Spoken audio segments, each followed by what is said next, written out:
everything was fine. So I tried to touch things. Strange, because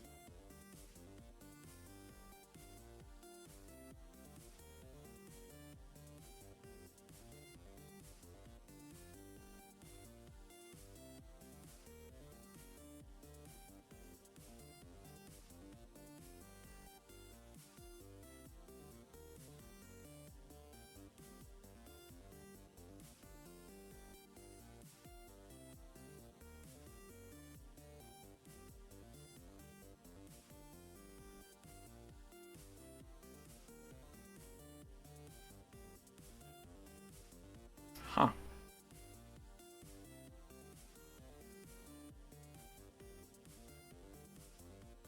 Oh shoot! Like live for any of that? I don't know. Stop it! I, damn it! I have to change that. I wonder if I should try resetting right now.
Yeah, yeah.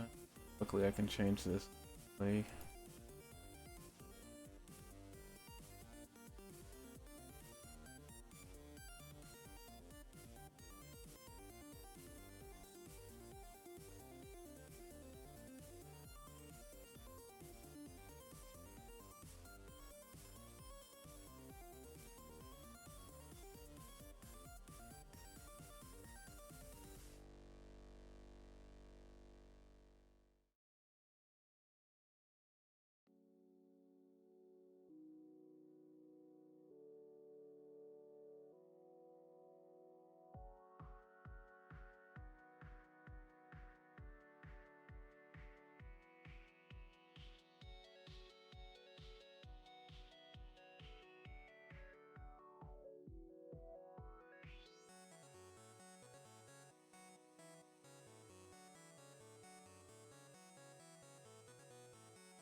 Okay, well, it's still allowing me to try to do this. Hey, welcome back to the podcast.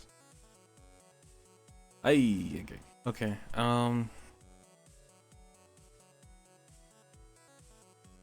So we're here to review two. Well, we usually talk about the third one, but we're here to review two episodes. We're here to review two episodes of Speak English. The recent episode of Rurouni Kenshin and also the recent episode of Dragon Prince, along with talking about Daima. Um,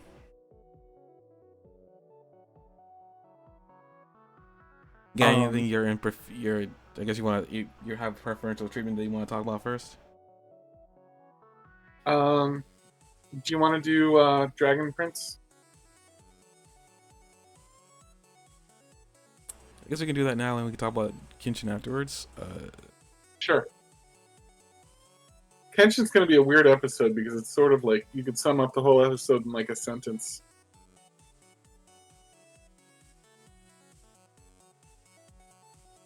We're still excellent. Okay. Episode's only titled Inversion, which, well enough, the episode ends on that. Actually, I guess now I'm talking about the end of the episode. Let's just jump to this right now. There's something in particular I just wanted but not that particular thing. I think you know what I'm talking about in particular, but I'll talk about something else that's a little bit more vague before we talk about him.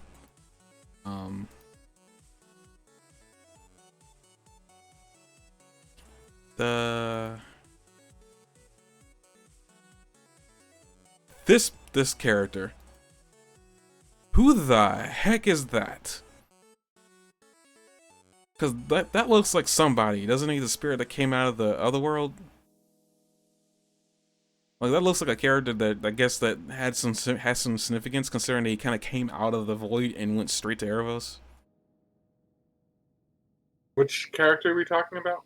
I don't know how to describe him. Kind of looks like a pirate. Sort of a king? Huh? The one that looked sort of like a king or something like that he gave his staff to, you mean?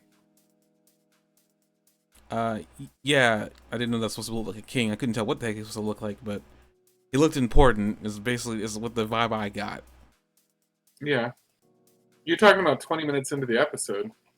Yeah, I was talking about the end. I wanted to talk about this character while it was on my mind.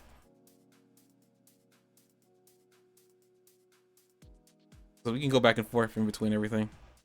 I think, cause oh shoot, I think most of this episode took place at the thing, at the moon nexus. Oh, except for Bill Callum in it, which confused me a little bit, but eh. I don't get. Confused you? Huh? What confused you? Well, that freaking Dark Callum made it like was very particular about his wording. Like, especially one of those things where he says, "You didn't create me with dark magic." I'm very confused by that, because I assume that's what we're supposed to assume, that he was created by dark magic. Dark Callum, you mean? Yeah. Dark Callum literally says, "You didn't create me with dark magic," is what he says. Those were his exact words. I just assumed that represented the darkness inside of Callum. But that would imply that was dark magic. But no, he says he magic. wasn't. Huh? Like a vision that he had with his, like, the dark side of himself. I don't know. It just seems odd that he would show up now of all time. If this was the darkness within Callum, he should have been fighting this the entire time. We should have been seeing glimpses of him, even if they weren't all that important. Just maybe him appearing around the corner or something like that. It just seems kind of weird that Callum ran away from Rayla after finding out what happened with Erebos, and he goes deep into the forest, and that is the person that decides to rear his ugly head. Is the darkness inside Callum? It just seemed random, especially because it happened deep in the woods. That was really weird. Because that hasn't happened any other place. And on top of that, Dark Callum says that we met him before. I don't remember where else we've seen him. Do you remember? I don't remember where else we could have seen him. I do not remember that, actually. I don't either. Unfortunately.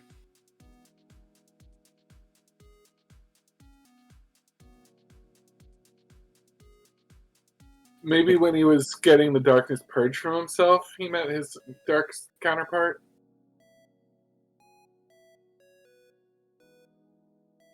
I mean, I guess we wouldn't have had to seen him there during that acid trip, but still.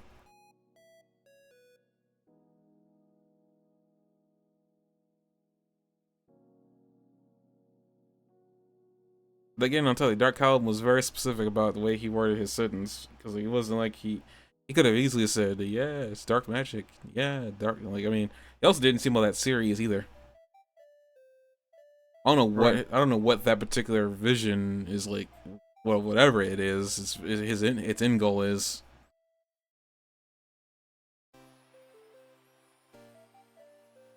a part of me was kind of like, if you didn't create them with dark magic, is it possible that maybe I was right and the dark magic is a little bit more complicated than we think? But I keep on hoping that, and then I bring myself back to reality really quick. I was like, nah, they're not gonna do that. This ain't airbender. They can't turn firebending into like the light of the world. You know yourself. It's gotta be some evil power in the world, and you know, well, whatever. I keep hoping they're gonna do it. They're just gonna pull like they're gonna pull the wool over our eyes, and it's like, aha, this is what we were talking about the entire time. They haven't done it yet. I don't think they will either, because I think they would have seeded it by now.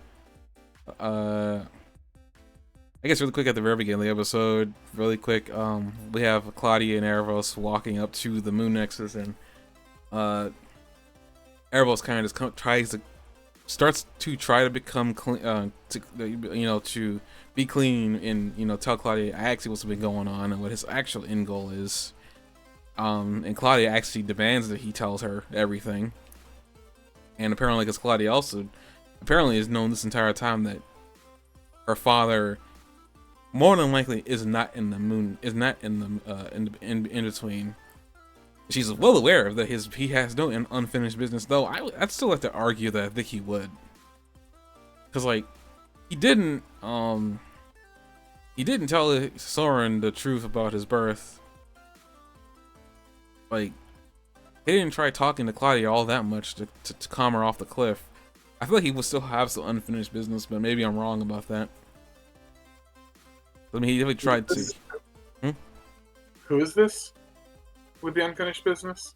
I'm talking about the very beginning of the episode where Erebos is talking to Claudia and she wants to know the truth and how she knows that it's possible that she's probably more than 100% certain that oh crap, Varen is not in the in-between because he has no unfinished business. But I'm just saying, right. I'm arguing that he might actually have some unfinished business, because I mean, he didn't exactly, mend anything with any of his children. Not that he has the right to, but I feel like he was trying to. To me, it's like, I feel like him not telling Soren everything would be unfinished business, but who knows? It could be argued either way. Terms with that. Huh? But he came to terms with that. It wasn't hanging on him. Like, the need to do it wasn't hanging on him. He had the opportunity to do it, and he changed his mind and came to terms with like the fact that it just wasn't gonna happen. Was that really him coming to terms with it? I mean, seems like it to me.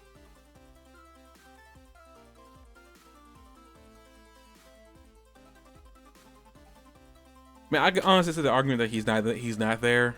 Honestly, based on the fact that we saw the in between, everybody and people come out of it, and people slowly coming out of it.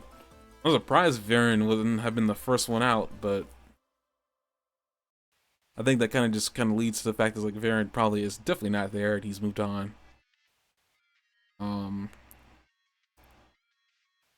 yeah, like, Erebos comes to tell the truth to Claudia, and it's like I had a feeling that a lot of this had to do with his daughter. Now, actually, my actual conclusion about what he was actually doing was wrong. My initial conclusion was that I thought he was trying to bring his daughter out of the in-between. But I was like, people don't end up there unless they have a violent death or unfinished business. And I'm like, I could have sworn like being thrown into the earth would have been a violent death. Like, am I wrong in that? Like, am I wrong in this in the assumption? Because she was thrown into the earth.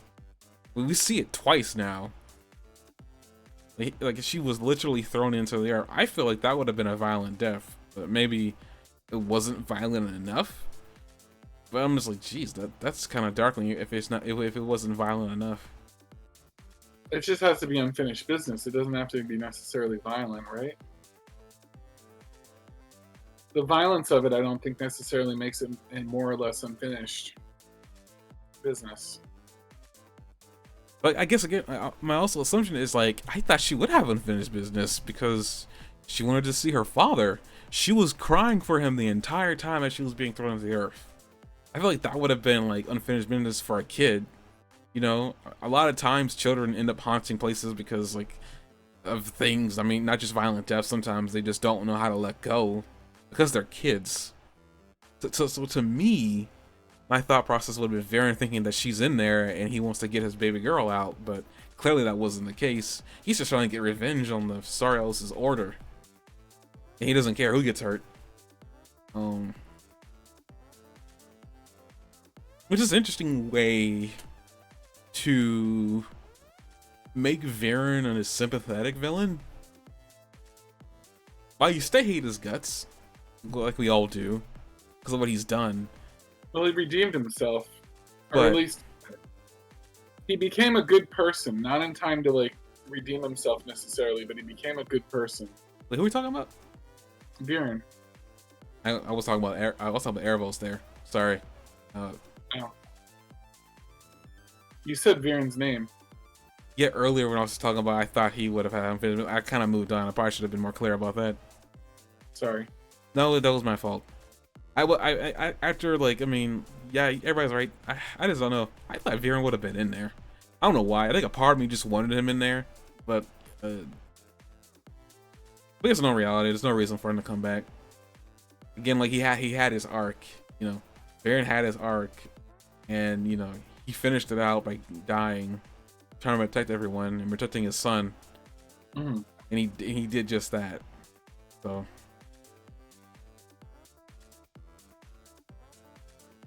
he came out on top, basically, even though it was too late. But then, like, going on to Erebos here, Erebos just wants, you know, revenge on the Star Touch Elves for killing his daughter. He even goes out to admit that, you know, she made a mistake. It was an innocent mistake, but he still killed her for it. So he knows that apparently what she did was wrong, but he doesn't exactly blame her for it, which, I mean, I don't think he could blame her for it. She was just trying to be nice.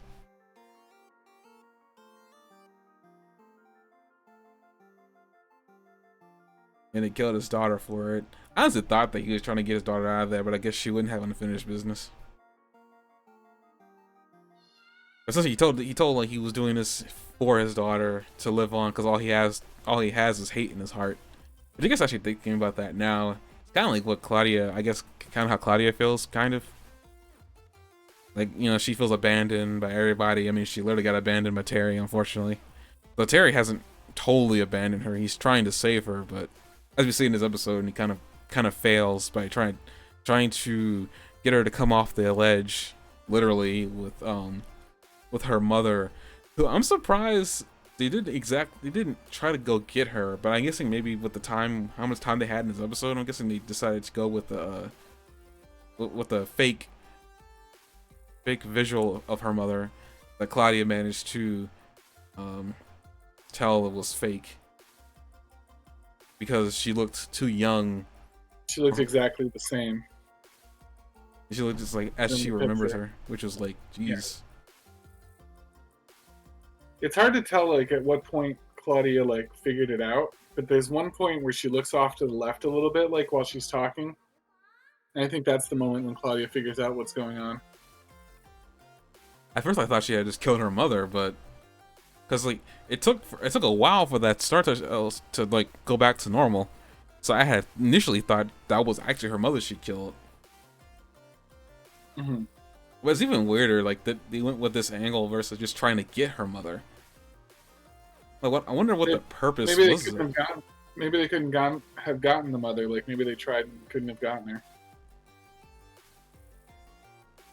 Oh, they respected Soren's wishes about not trying to talk to her.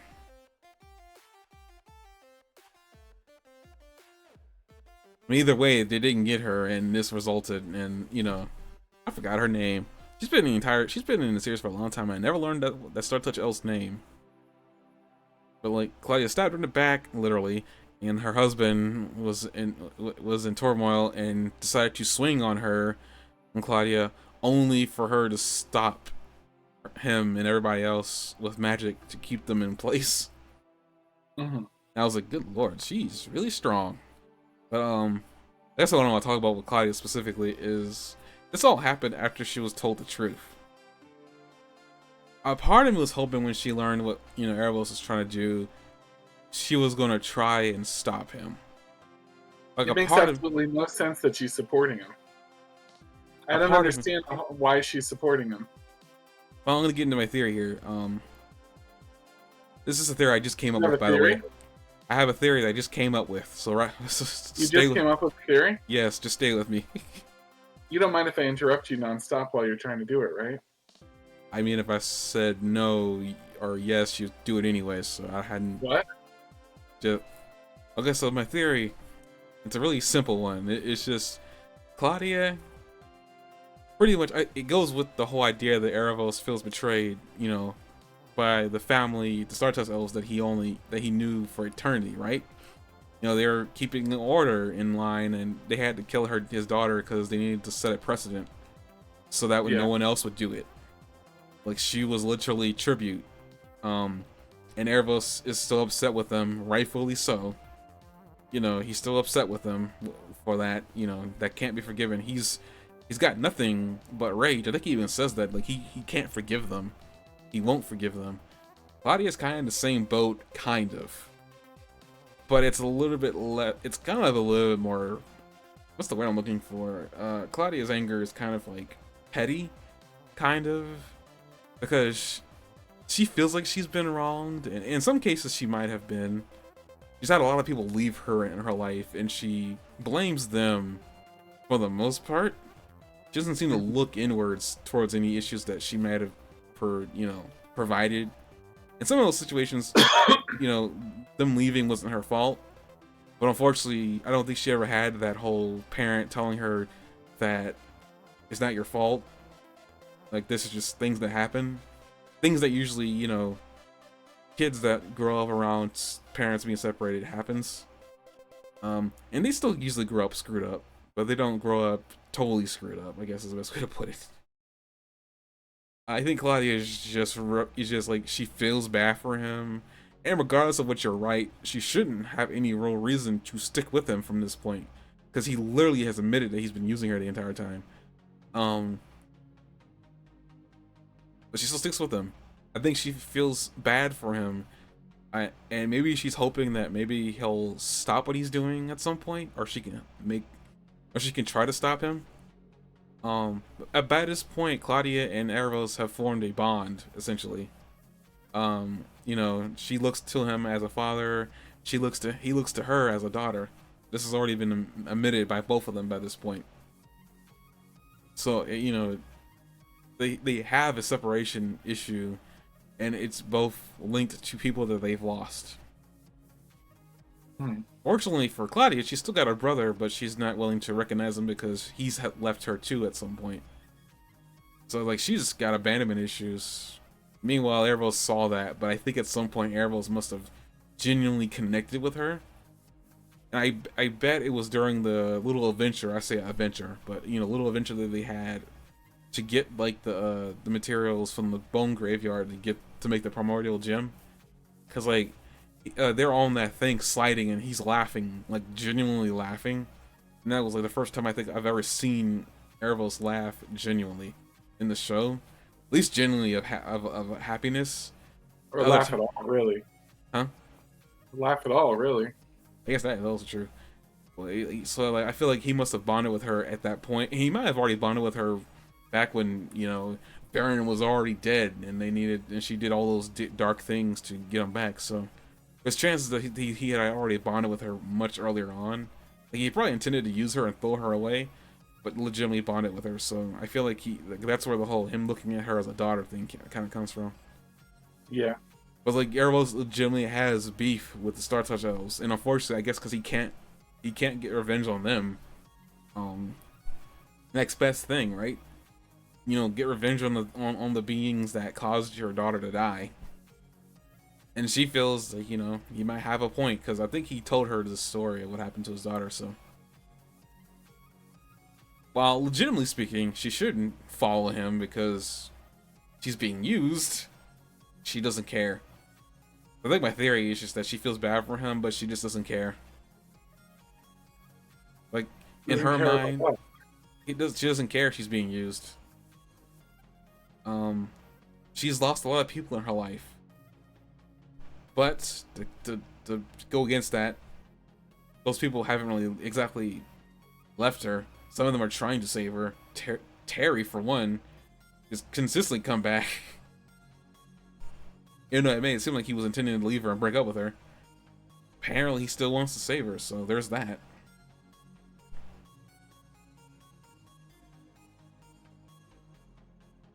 But like here, like even she even showed that she kind of lost interest of him when she saw him again.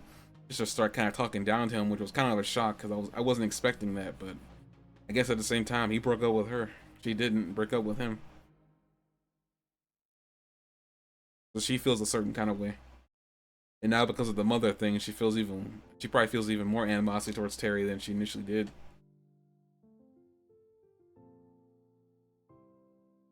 This entire situation just sucks. You know, she shouldn't try to like, you know, help Erebos, but you know, at this point, I guess she's too far in deep.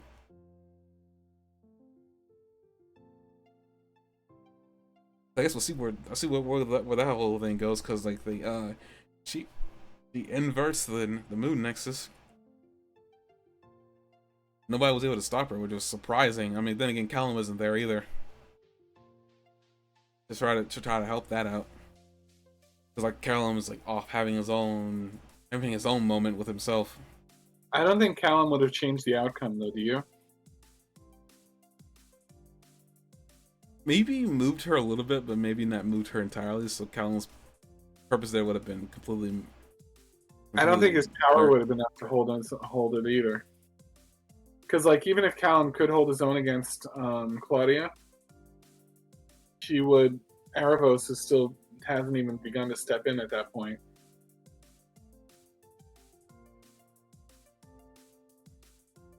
Erebos hasn't really done anything but manipulate people so far.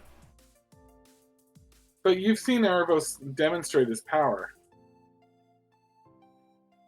You know, like at least once in the last episode when Terry tried to stop him. You know what I mean? And he didn't even have to look back. You know what I mean? To counter the attack. Yeah, that's true.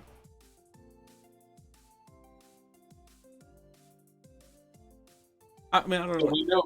We know Erebos is at least got. I mean, and why the hell wouldn't he have direct power? You know what I mean? He's a Star Touch elf, and we've seen him do all sorts of other things. He would have at least some power for combat, but he didn't.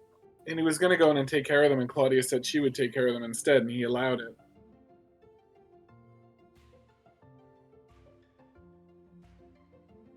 I mean, I have reason to believe that Callum's got something up his sleeve that he hasn't been doing. I don't know what that actual reason to believe is. I feel like he's got something. I mean, he said he figured out what he was gonna do after he had the conversation with himself, literally.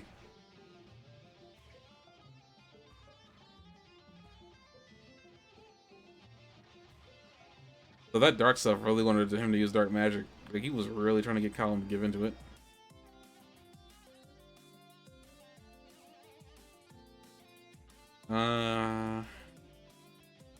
Besides that, if they invert the moon nexus, we have that really weirdly detailed elf or whoever that was coming out of the moon nexus along with those monsters.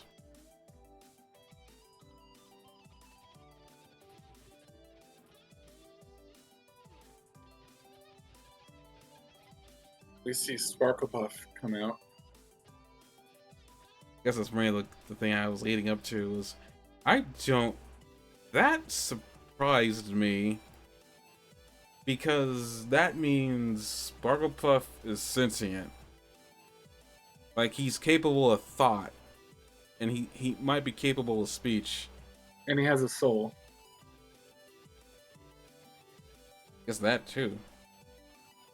That was not something I was expecting. Because that means he had unfinished business, whatever that unfinished business is. Probably related to Claudia. I mean, it looked like she pretty brutally killed him.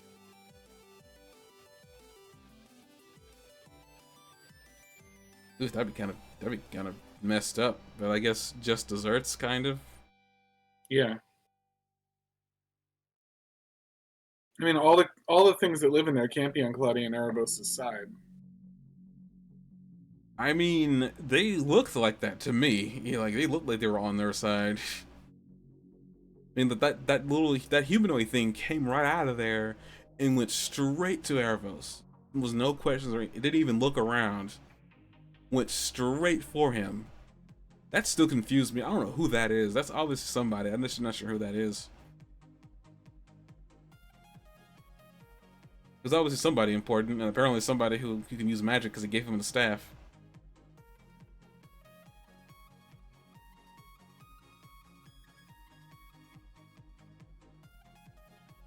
Yeah, that's a fair point. Speaking of arrows, really quick, as we're ending this review of the episode, so Ezra's girlfriend ends up shooting him arrows with an arrow as the attack is, the attack is actually happening now. Everything is going to crap. Which, by the way, I didn't bring up earlier. I guess this is a side tangent, but like I did remember when this was revealed to be the last season. I was like wondering what they're gonna do here. It sounds like it looks like they're really trying to wrap things up here as best they can. I don't know what's gonna happen at the end of this, based on the fact that this plan is now coming to fruition. Like everything is happening now, kind of like how with like Ozai and him trying to take over like the Earth Kingdom, or taking over the world, whatever. Coronating himself, and Aang had to fight him. Yeah. Things are literally starting to ramp up. But Ezra's girlfriend shoots Erebos with an arrow in the throat, pretty much like preventing him from like being able to speak his magic.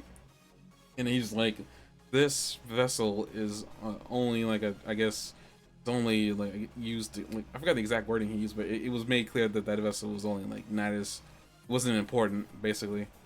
So, right. Like, pretty much he after getting hit a couple times by a couple arrows, he gets out, and then he returns back to the mountain that he turned himself into. That Fear pointed out, why did he do that? Much earlier on in the season. I guess we found out that he was just trying to walk around without being spotted. But he gets there, and then he starts getting up, because I guess he's trying to get ready to move. He appears onto the beach where like the dragon skeleton is, and at first I couldn't tell, but after I focused on it, you see Ezra and Zim standing on the skeleton, looking at Erebos like dead in the face. I'm guessing Ezra could see that there was actually Erebos in that mountain. He was just waiting just for him to start moving, which was very observant of Ezra, and it was kind of shocking how observant that was. But essentially, at that point, there's an all-out attack on Erebos with giant ballistic, not missiles, but giant ballistas, shooting fire crystal-powered arrows at him in the face, actually doing damage. Doing damage, but like not even breaking his skin or anything like that. It just kind of like knocked him around. I guess it's just magic, though, and Erebos should still be, he shouldn't be resistant to magic. I gotta say, I wasn't expecting him to get completely smattered around like he was. That was actually kind of shocking. Yeah, Ezra's group can really throw down. But he is the king and everything. He's the king of Katalis. Pretty much like bringing Erebos to his knees and then to his face, and then they put the chains around him. And Ezra's just like looking at him in his face, like, I'm not afraid of you. Made really clear that he's not afraid of him. Oh wow, I didn't see I forgot it. What's the name of his little frog dude? I forgot his name, the yellow frog. I didn't see him down there. Oh, Bait, you mean? Yeah, Bait. I didn't see Bait down there. Bait was actually with Ezra the entire time. I didn't realize that. Yeah, I was walking along with him. He's part of the royal crew, remember? I didn't know he was down there. I actually did not notice him. Like, I saw Zim and I saw Ezra, but I did not see... Okay, that's cool. Bait's here. Oh, shoot. But like, pretty much he faces Erebos in the face. He's like, I'm not afraid of you. And that's just pretty much how the episode ends. Also with Sparkle Puff is what his name. I call him Snuggle Puff actually, but Sparkle Puff is showing up. Guess he's got unfinished business.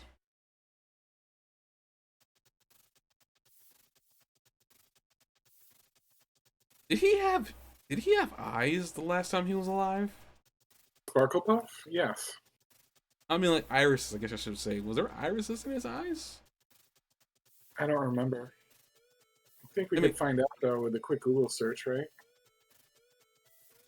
I'm afraid to put that in my search history. I don't know if that's gonna turn up.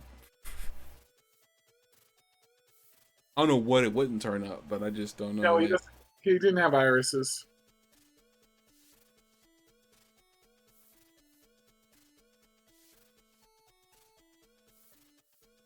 so like, if you can take a pic of the Twitch stream, that.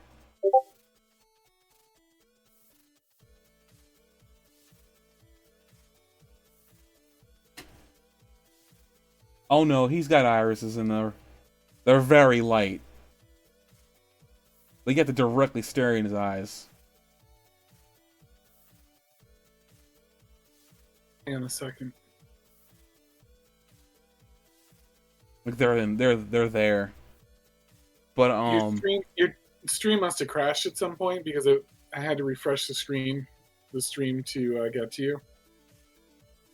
So now I have to wait through like 30 seconds of ads. do you get an Amazon Prime sub? I think you could skip through that with that. With Amazon Prime? I think because the Prime like the. Oh wait, what? Why did I go offline? Wait, what happened? What? Are you offline right now? According to Twitch, I'm offline. No, I'm not. Wait a minute. What was it? What am I looking at? Wait, what is this tab?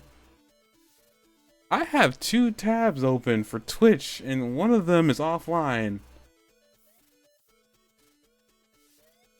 I'm gonna close that.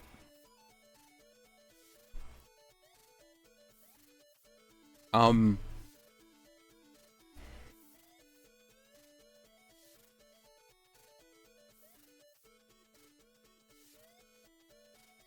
can wait. I'm not sure how long those. I don't have control over those ads. I wish I did.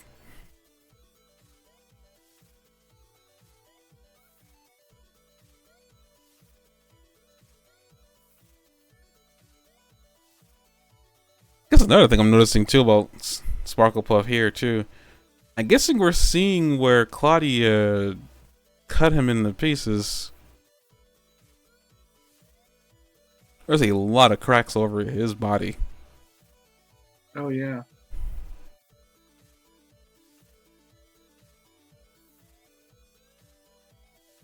But yeah, he got out. I didn't know he was in there. Which is even more disturbing. We didn't know he was in there. I was like, huh. He is the one character I would not have expected. Like, I was like, huh. Cool. I guess we'll be in there with that little tidbit of information that Sparkle Puff is back in the back in the world of the living.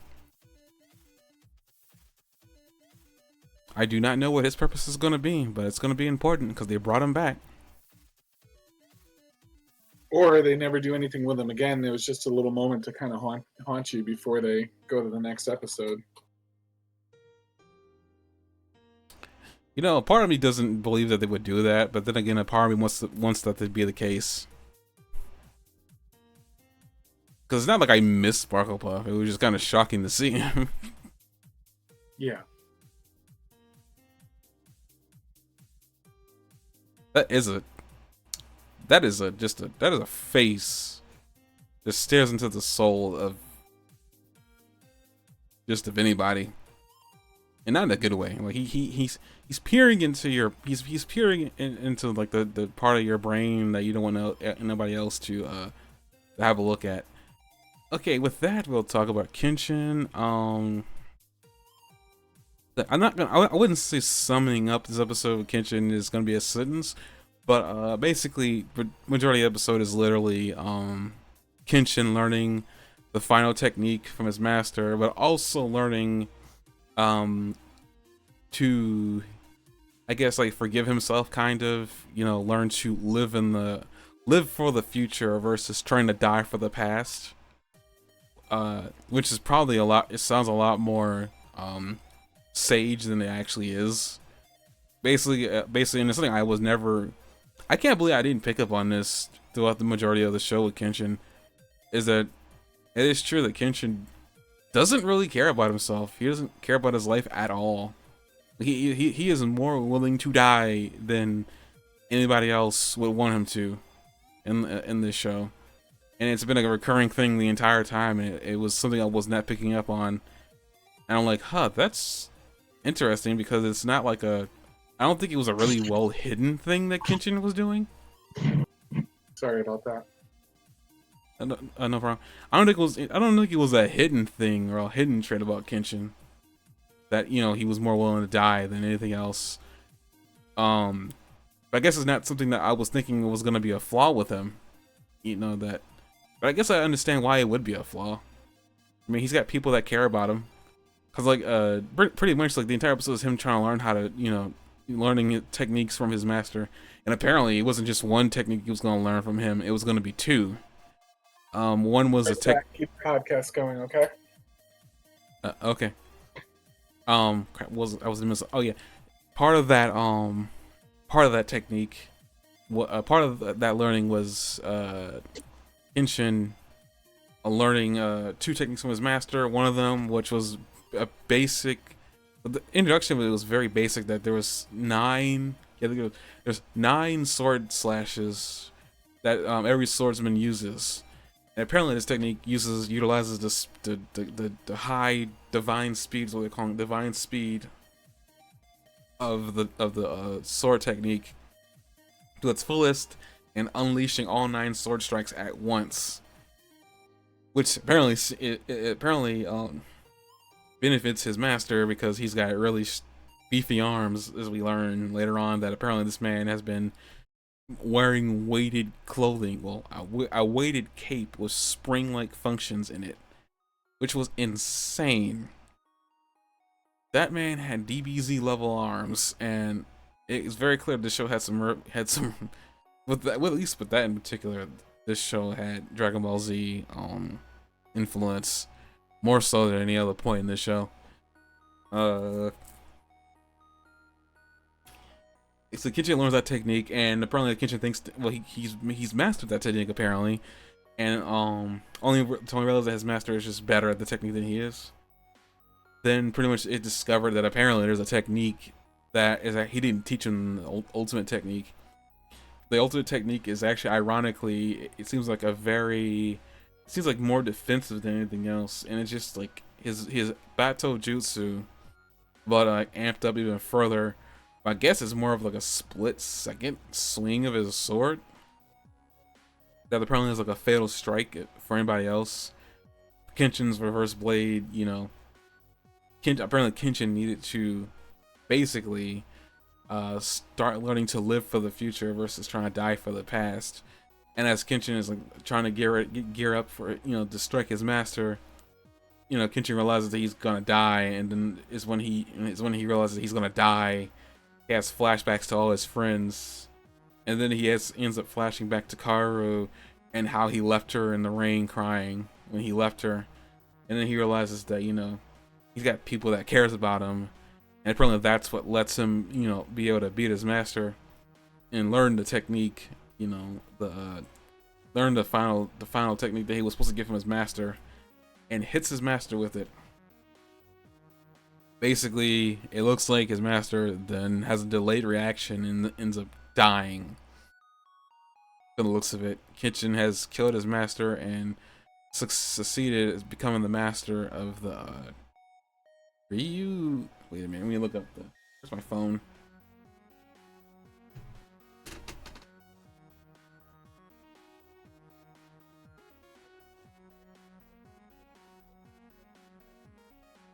Gotta wait for my phone here to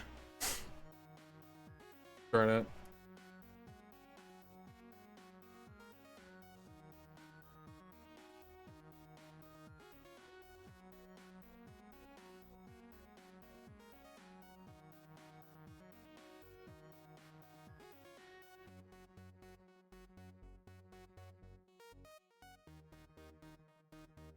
The Hiten Mitsurugi sword style He has now become the successor of this technique, this sword style.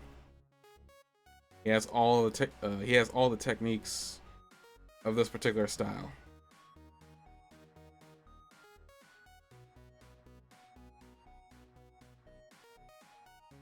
Here.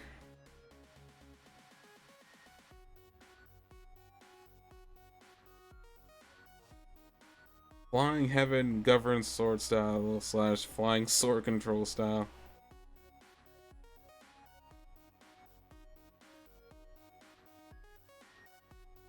You know, I never heard of Kenjutsu before. That's interesting. Oh.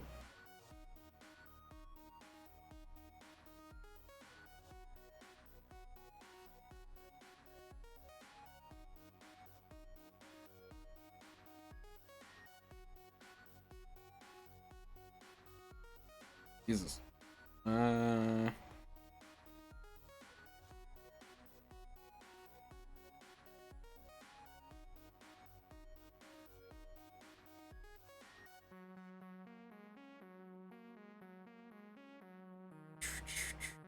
Figure it out. There's anything else to say. There's a really good episode. I guess so. This episode could have been summed up within like a few sentences, actually.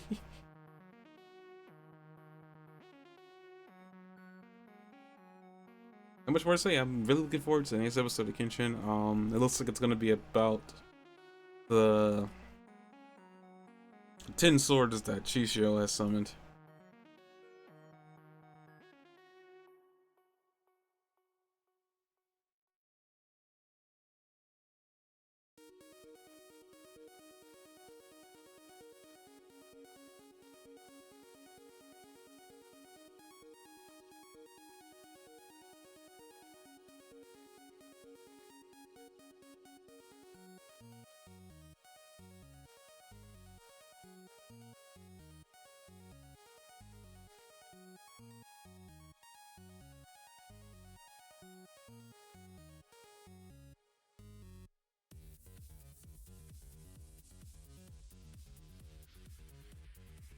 I'm gonna really do really quick over here before we actually try to end this on Dragon Ball Daima. I kind of want Spirit to be here. Hopefully he'll be able to come back.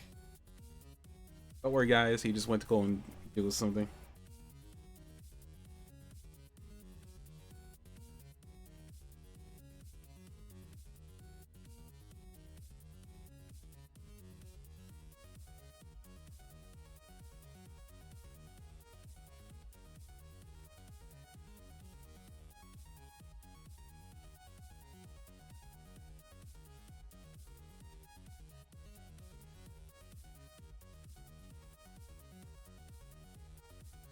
Waiting for me now? I was just going through something. Oh, okay. Did you know that the Dragon Princess wiki has an LGBT plus section? I'm just not realizing this. There's a lot of characters in here. Wait, Astrid's in here? Which one's Astrid? The girl who went and warned Callum and Rayla about Erebos coming back. She's the one that flew over and told them the Erebos actually is out. Yeah, I know who that is now.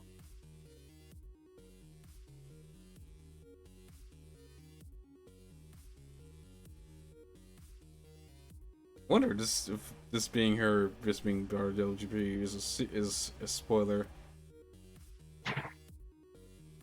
Oh, really? What? Astra's transgender. Astrid too, huh? Yeah, and she's also got a transgender voice actor too. Actress. Sorry, actress. I could not tell. Jeez. World of Medicine's amazing.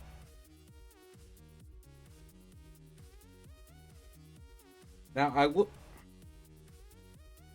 now I'm kind of want to backtrack to your question last week about do you think that was like more like forced or something like that? I don't want to say that doing that is forced. It's all about really more about inclusion and trying to make people feel welcomed. Because like in this world right now, they're not welcomed. Let's just be honest. At this current time in history, wherever this is being listened to in the future, at this current time in history, trans people aren't really being welcomed anywhere. It was like kind of sudden to have a couple characters like that. Probably wants to see this anymore because she's the second confirmed now.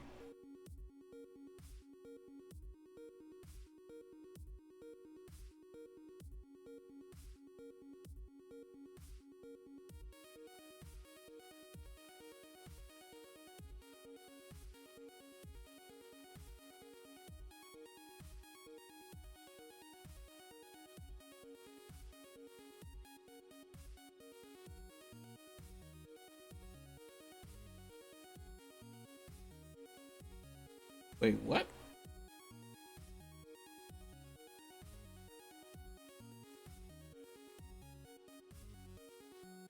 Oh, wait. Oh, it's a non-binary character. Is it bait? That would be so perfect. No,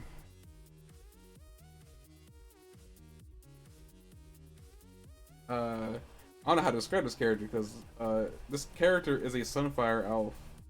Kazai, um, you saw them during the season when they were, when they showed us those infected creatures.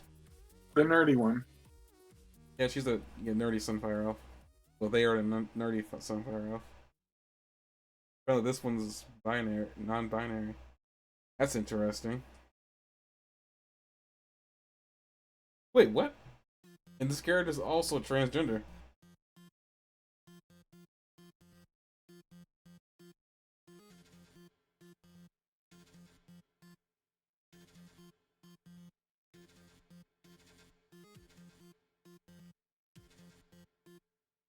Hello?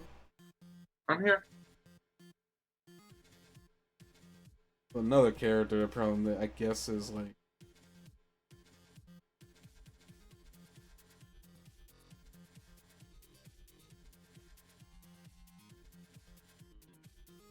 a few non-binary characters in here.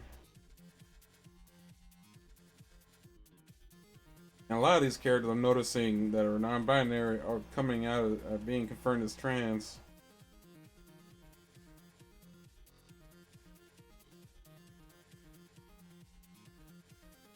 I mean, well, it's their characters. They can do what they can, have them be referred to as what they want.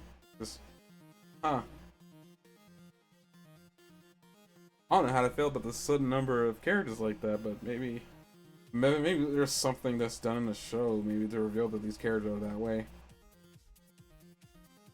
Maybe we're not supposed to know about this until the show reveals themselves. I don't know how the show would reveal that kind of thing, though.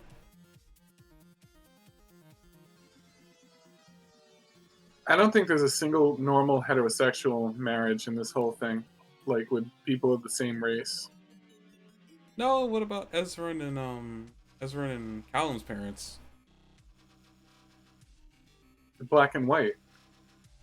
It's a Is a multiracial. single non-heterosexual? You said there's not a single like heterosexual Clearly marriage enough the same race in there too, though. I said of the same race. They're the same race, human. That's the same species, Human race, though. I guess. Sorry, I know you feel defeated because you don't feel like arguing. I know you probably would. No, I don't feel like arguing about it. It's when people talk about race, they mean like black or Asian or something like that. They don't mean the human race. A part of me knew you were kind of right. I just wanted to argue that. Yeah. For posterity. Though, wait a minute. I've always heard that race is like a social construct, even though I'm reading it right now.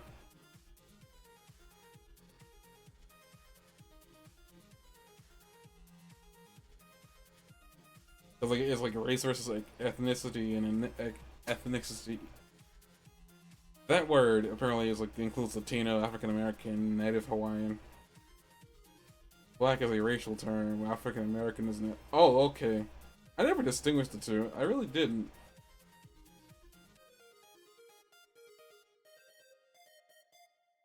Never mind then. Okay, so I waited for you to come back because I mean, Kenshin, I just said like it's really I kind of went through everything. Kenshin learned 2 new techniques. He learned the last one after realizing that he should probably not push people that care about him away, and he should try to fight to live versus fighting to die. And he essentially learns this. He learns the final technique, which has a delayed effect on his master, which kills him. So I'm assuming that he's dead because the way that they had like the sword imprint on his body, literally it concaved on itself, and he said it's all right. I also want to point out before we move on to Daima, because this would be a nice segue. What did you think of the weighted cape? The weighted cape, it was very Piccolo. I know this show kind of was around during the original time when it was running, the original back when it was new. And it was running, I think, after or maybe alongside Dragon Ball Z. So I think it's just like this must have been the influence Dragon Ball Z had. It's still weighted cape, and this man's arms are DBZ size. It's not even funny. He had spring cape, weighted spring cape on his arms just to prevent him from utilizing his full strength. Like, good lord, man. Like, what is wrong with the people? Which explains why he was always walking around with that cape. I was kind of curious why he never took the cape off. So it totally explains why he walked around with the cape on. It didn't really matter though, because the guy was too dang strong even with the cape on. But oh yeah, we also learned a little bit about Kenshin's past, and I should say we learned a little bit about Shinto's past, Kenshin's original name, which was kind of cool. We learned that he lost his parents to a disease, and funnily enough, quite common in water where he was. I was not aware that his parents died of cholera. It was interesting information. You mean cholera? Cholera? Is that how you pronounce it? Sorry, I don't know how you pronounce that. Cholera, right? Cholera. Yeah, I think his parents died of cholera. I was not aware of that. It was interesting information that probably could have went without, but I mean, it was nice to know where where Kenshin kind of came from. A little bit, even if it didn't really mean too much in the grand scheme of things. But now Kenshin's got the final technique. He's hurt his master, probably irreversibly. Did he learn the final technique though? Yeah, he did, because it worked and it killed his master, or at least really damaged him. Either way, he ain't gonna get back up again, or at least carry the sword anymore. I thought that was him finding his imperfections. He needed to find his imperfections to use the final technique. But right, but I thought that was like step 1, find your figure out your imperfections, and then step 2. Okay, but with that being said, how is he going to teach him the technique when he's pretty much unable to move? He literally put an imprint through his body. It looked like it was a cut. That's what I mean. I feel like he just didn't get to learn it. No, because he told him that it was like you would know what it is after you figured out like the secret within the technique that he did teach him. Like that whole 9-hit system, like was something in it that apparently Kenshin would realize based off of like I guess what he knows about how the hits in Mitsurugi works. That's what he would figure out, and I think he said that it was like it was like a form of battle jutsu, that like reflexive defensive sword form that he uses, that apparently he's like the master of.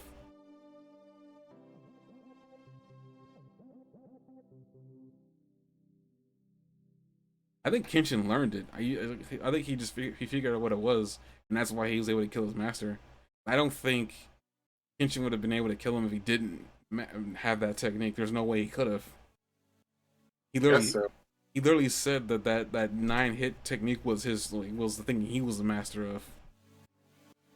Kenshin He also specifically said it wasn't his master technique. It wasn't his ultimate technique. Well, that's his ultimate technique. He just didn't teach Kenshin the ultimate technique. He told him that you find it by understanding how the technique worked. As far as I was understanding it, like that was like the sword strike that he planted on him was from the ultimate technique. But,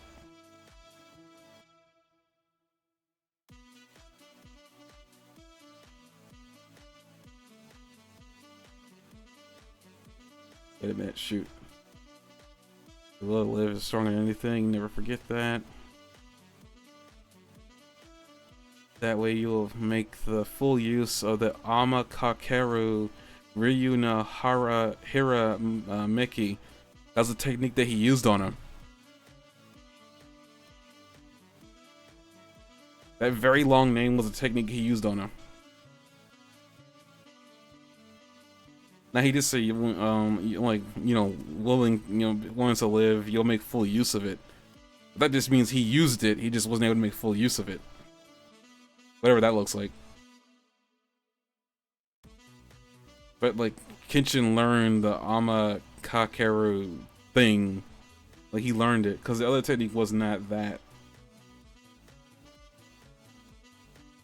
Whatever that technique was. What's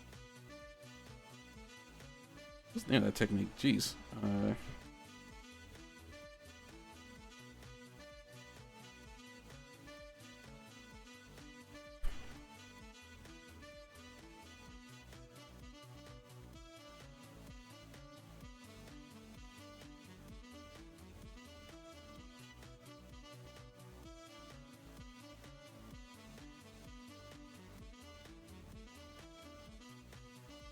Oh, he used it with his sword sheath. I didn't see that.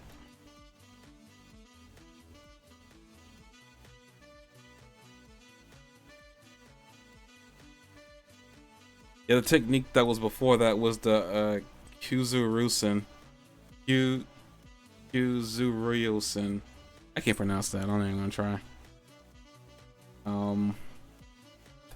I think with how close, there's not really much I can say about Dragon Ball Daima. We're already getting close to the end of the episode, end of the review here. Okay. I like Dragon Ball Daima, and I can't wait for next episode. I mean, I know like a few things happen. Some people were not a fan of how like the light guns were working, but yeah. Why weren't they? They just believe that that at least this one viewer was talking about.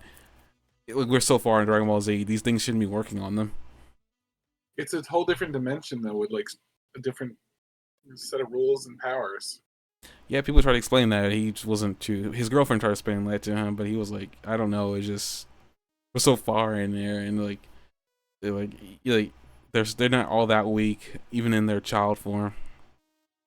It's not even really doing that much, is it? I don't know. I mean, I guess he was just upset that Goku got stunned and paralyzed to the ground, and so did Vegeta and Piccolo.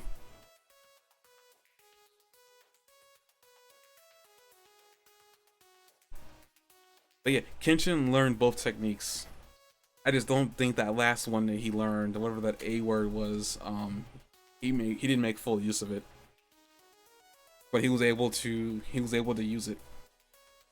Because his master says that he's better at Kyuzuruzen, and mainly because he's just bigger and more muscular than Kenshin.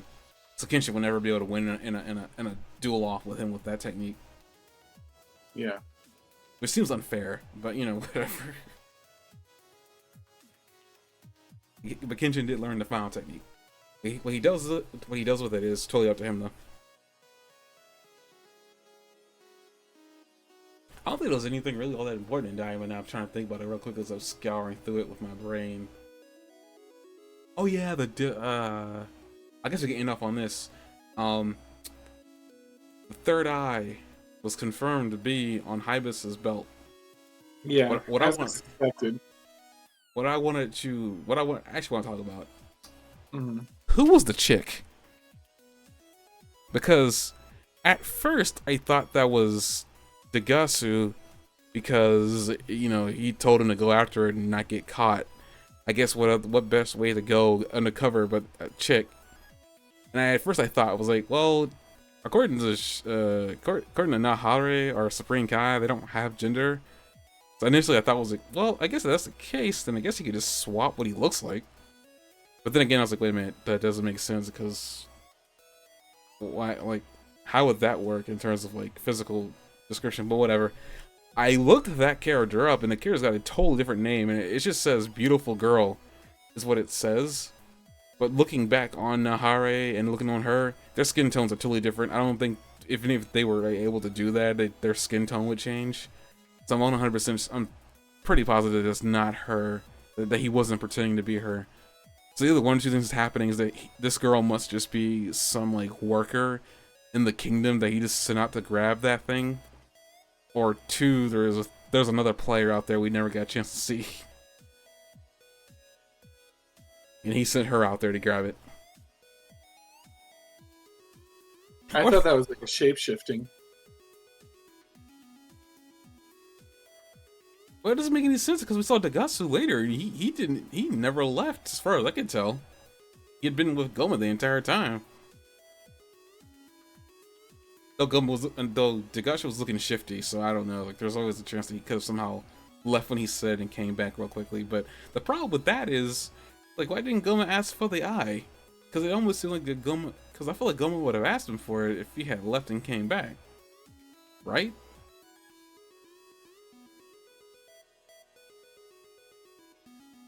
How do you figure? I feel like Goma would have asked for it because he told him to go out there and get it. He didn't even acknowledge. He didn't acknowledge it. To me, like, I feel like if Dagasu had left and came back, at least if I was Goma, I would have asked for him, like, where is it? Versus what it seemed like to me that Dagasu didn't leave. He hasn't left yet. And the timing of that girl showing up, I know, is very serendipitous, and there's no other way to explain it but it being him. But I don't know. Part of me is not buying it. I don't know who she is. But at next I thought it was a Rainsu at first, but then I was like, no, the skin tone is off. I think it's a shape shifting. I think it's pretty simple. But why did But my issue is like, why didn't he ask for Dagasu for the eye? It's one thing if he asked for it and he said I don't have it. Okay, he's gonna betray him. He didn't ask him for it. There's no way he forgot about it. The guy's panicking over Vegeta. He's panicking over these guys showing up and beating him up. If you send somebody out there, you should ask for the item. If they say they don't have it, okay, I understand that. But he didn't ask him for it. Can you explain that to me? Well, we have the time here because I think we got a few seconds. What do you mean he didn't ask for it? He didn't ask for it. Like, if what you're saying, no, if what you're saying is Dagasu grabbed the eye, right? That girl was him shapeshifting, right? That's what you're saying? Yeah. We see Dagasu back at the castle with Goma. And he's looking at Goma. Goma's looking at him. This is after he told him to grab the eye, by the way, I'm talking about. This is after he asked him for it. He didn't ask where was it. He didn't ask, like, how did it go? He didn't ask anything about an update on the eye. At all. The guy was just panicking over them dodging bullets. To me, that just says that Dagasu never left. Well, he must not have left.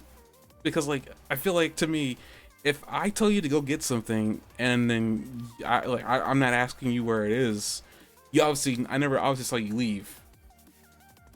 And Dagasu didn't seem like, besides his shiftiness, it didn't seem like he had the eye, because in the preview he's got a gun to baby Dende's head. If I got the eye, I'm gonna use it. I'm not gonna freaking put a gun to a baby's head.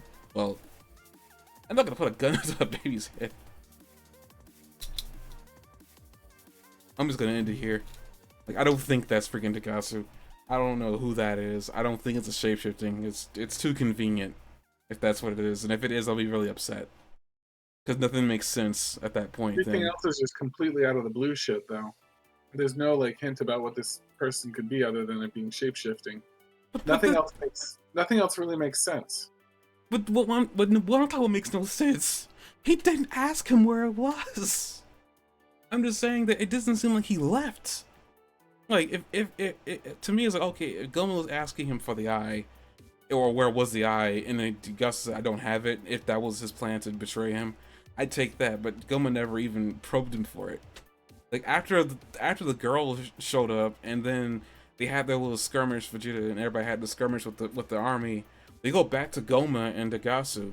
Dagasu was like going up to the TV, looking at the TV, giving Goma the eye, but like at the same time, Goma doesn't ask for the evil eye. He doesn't ask him like where is he on the where is he on the hunt for this thing. I don't think Dagasu left. I don't know who that is. And the other thing too is it could just be somebody that works for them, probably. Maybe that's who she was. Maybe she was the secretary. Like, she's gotta be, because like Dagasu didn't leave. Shapeshifting doesn't make any, it only makes sense if Dagasu left. Right.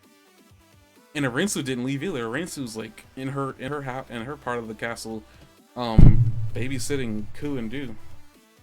But with that, we gotta end it here. I'm so sorry. We have 3 minutes over. Sorry about that. That's alright. Bye bye.